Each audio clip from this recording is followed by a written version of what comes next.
President Trump made headlines this week when he announced that a new helipad had been erected on the White House's South Lawn, a move that has sparked both intrigue and criticism.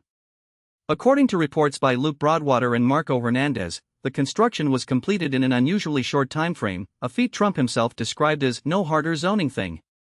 The president, who grew up in the world of real estate development, says he was used to navigating complex approvals.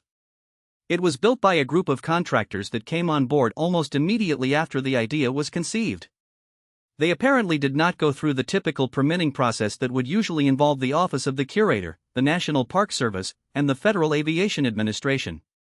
Trump's claim is that the FAA had provided sufficient clearance to carry out the work safely and that all safety standards were met, but this argument has not satisfied many of his critics, who say the project bypassed the normal checks and balances. Even the terrain of the South Lawn has been a point of contention. While else planners said the new location was chosen so as not to interfere with the historic grounds, some experts argue that the location's proximity to the National Mall and the Washington National Cathedral could create unforeseen risks to surrounding properties. The swift nature of the project has led to questions about oversight.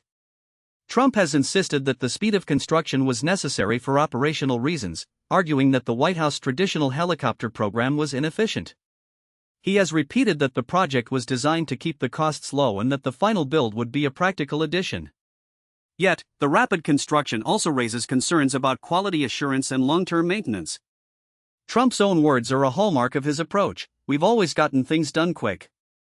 He has long presented himself as the only president who can get a construction job finished in a matter of weeks, and the helipad is arguably the most thorough example of that claim. The article references the fact that the governor's office was consulted in which is not a typical request. It appears the administration simply moved on with the plan. At the same time, the project throws a positive light for Trump's perception as a businessman, rather than as a governance entity. Legal gel for circumventing traditional bureaucracy also has a political dimension.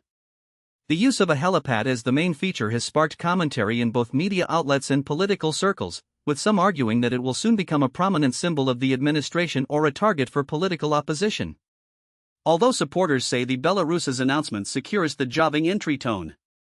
In all, the construction of the White House helipad is a new example of how the administration has handled a big project while cutting corners that from the start appears to have been an administrative remedy, aside from the fact that the entire project remains separate from prior building approvals.